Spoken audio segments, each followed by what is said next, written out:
నమస్కారం అండి వర్మ గారు. నమస్తే అండి. ఏంటి సార్ ఈ దినాలు నమస్కారం ఏంటండి? దినాలు పెట్టడం వెన్నుపోటు దినమట. సార్. వర్మ గారు, మీకు అదేవిధంగా ప్యానల్ ఉన్న పెద్దలందరికీ 9 ప్రేక్షకులందరూ కూడా శుభ సాయంత్రం. హ్మ్. దినం అంటే రోజు అండి. హ్మ్. మనం ఏదో దినం అనే దాన్ని మనం ఏదో వేరు అనుకోవటం కానీ దినం అంటే ఏంటంటే ఆ దినం ఆ రోజు హ్మ్.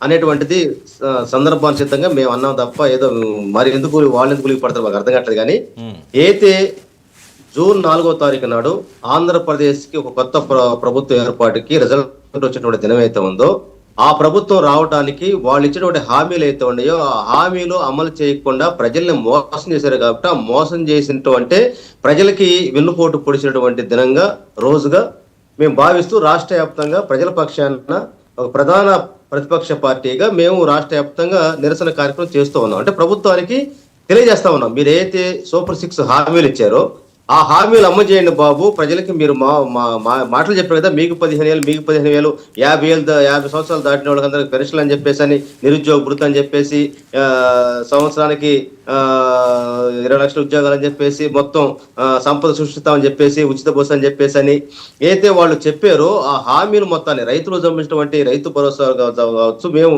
కేంద్రం ఇచ్చే 6,000 కంటే రెట్టింపుతో మేము ఇస్తామని చెప్పేసి వాళ్ళు అయితే హామీలు ఇచ్చి ప్రజల మొత్తానికి నమ్మించి వాళ్ళ యొక్క ఓట్లు పొంది అధికారం పొందినటువంటి వాళ్ళు సంవత్సరం అయినా కూడా ఇంకా మీరు ప్రజలకు మేలు చేయలేదు. వీరి సంవత్సరంలోనే మళ్ళీ వాళ్ళు మాట్లాడేది ఏంటంటే పీడ విరగడైపోయిందట, రేపు దీపావళి చేసుకోబోతున్నారట.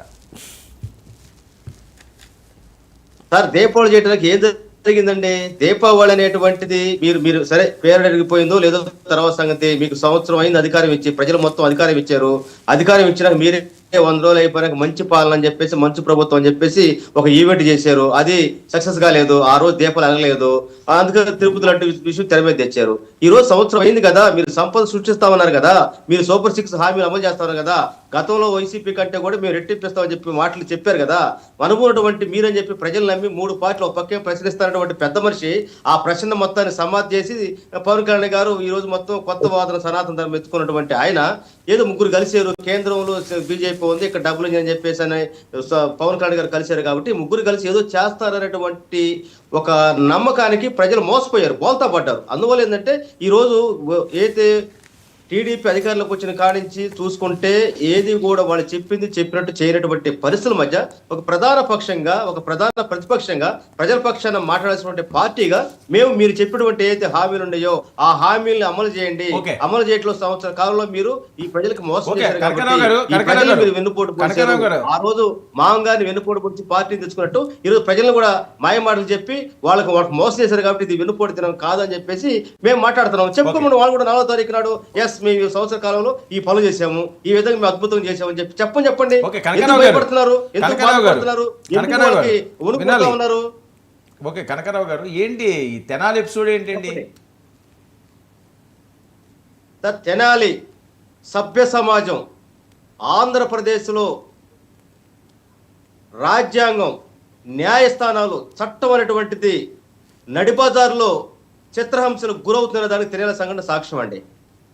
ఒకవేళ ముద్దాయి తప్పు చేస్తుంటే చట్టపరంగా, న్యాయపరంగా చర్యలు తీసుకున్నటువంటి పోలీసు వ్యవస్థ అయితే ఉందో ఆ పోలీసు వ్యవస్థ చట్టానికి, న్యాయస్థానానికి అప్పచెప్పాలి. ఇదిగో వీళ్ళు ఈ సంఘటనలో ముద్దాయిలు, వీళ్ళ మీద కేసు అయింది కాబట్టి మీరు చర్యలు తీసుకుని చెప్పాల్సిన బాధ్యత వీళ్ళు నడి రోడ్డు మీదకి వచ్చేసి చిత్రహింసలు కొట్టి లాట్లు దిగిపోతా ఉంటే ఇంకొక సిఐ వచ్చి మోకాళ్ళ మీద నుంచోబెట్టి ఇంకా కొట్టని చెప్పేసి అంటే ఏం సందేశం పంపదలుచుకున్నారు? ఈరోజు వీళ్ళు ఏం సందేశాన్ని పంపదలుచుకున్నారు?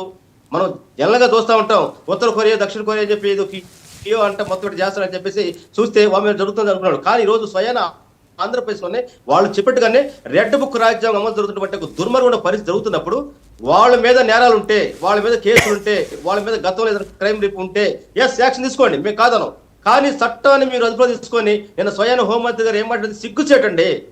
పోలీసులు ఆ విధంగా చేయకపోతే చట్టం చెప్పిస్తారంటే ఇంక నువ్వు ఎందుకమ్మా రాజీనామా చేయి, నువ్వెందుకు హోంశాఖ ఎందుకు, అదేవిధంగా కోర్టులు ఎందుకు, ఎంతమంది వ్యవస్థ ఎందుకు, ఇన్ని జిల్లా స్థాయి నుంచి రాష్ట్ర స్థాయి వరకు సుప్రీంకోర్టు వరకు కోర్టు ఎందుకు అసలు? అంటే మొత్తం రాజ్యాంగం అంటే ఇది పోలీసు వ్యవస్థ, ఇక్కడ ఏమన్నా తాలిబాన్ వ్యవస్థ నడుస్తుంది ఆంధ్రప్రదేశ్ లో? చెప్పండి, అదే చెప్పండి. లేదు రెడ్ బుక్ రాజ్యాంగం అంటున్నారు. రెడ్ బుక్ రాజ్యాంగం అనేది మీరు చెబుతున్నారు, ఆ రాజ్యాంగం ప్రకారం అమలు చేస్తున్నారు. ఇలాంటి పరిస్థితుల్లో ఆంధ్రప్రదేశ్ లో ప్రజాస్వామ్యం అనేటువంటిది నశిస్తున్నటువంటి పరిస్థితిలో ఒక పౌరుడుగా, ఒక బాధితుడు, ప్రతిపక్ష నేతగా అదేవిధంగా ప్రజల పక్షాన మాట్లాడేటువంటి గొంతుగా ఈరోజు జగన్మోహన్ రెడ్డి గారు పోతే దాని మీద డిబేట్ ఏంటంటే ఎస్ మా ప్రభుత్వంలో ఎవరైనా తప్పు చేస్తే వాళ్ళు ఎంతలో సరే మేము శిక్షిస్తాము, వాళ్ళు పోలీసులు సరే ఎవరైనా సరే చెప్పు దమ్ముంటానికి.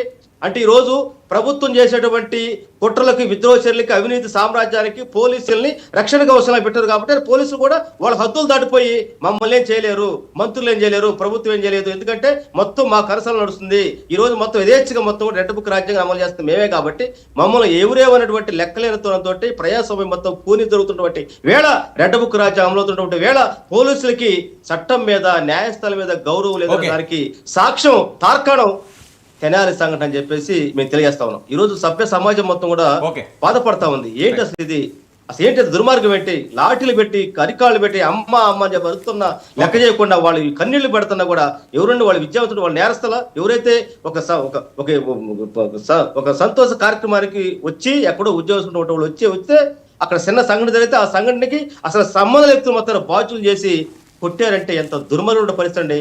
దాని మీద ఎస్ మేము ఖండిస్తున్నాం, జరిగిన సంఘటన ఖండిస్తున్నాం. కానీ వాళ్ళ యొక్క బ్యాక్గ్రౌండ్ గతంలో ఉన్నటువంటి హిస్టరీ ప్రకారం మేము ముందుకెళ్తాం.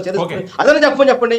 అంటే ఏమి చేయకుండా మా పోలీసులు మేము చెప్పింది చేస్తారు కాబట్టి, వాళ్ళు చెప్పింది మేము వినాలి కాబట్టి, ఈ రోజు మేము చేసేటువంటి అకృత్యాలకి, అక్రమాలకి పోలీసులు మొత్తం కూడా వాళ్ళు ఒక ముందు రామదండలుగా మాకున్నారు. కాబట్టి వాళ్ళు ఏ చేసి చెల్లుబాటు తెనాలి సంఘటన సాక్ష్యం. కాబట్టి ఈ రోజు ప్రభుత్వం మొత్తం కూడా తేలుకుట్టిన దొంగలే వ్యవహరిస్తుంది తప్ప ఆ విషయంలో నిజాలు మాట్లాడలేకపోతా ఉంది. ఓకే కనకరావు గారు, ఓకే, మనతో పాటుగా సైద్ రఫీ గారు, అలాగే శాంతి ప్రసాద్ గారు సింగళూరి, పురుషోత్తమ రెడ్డి గారు కూడా జాయిన్ అయ్యారు. రఫీ గారు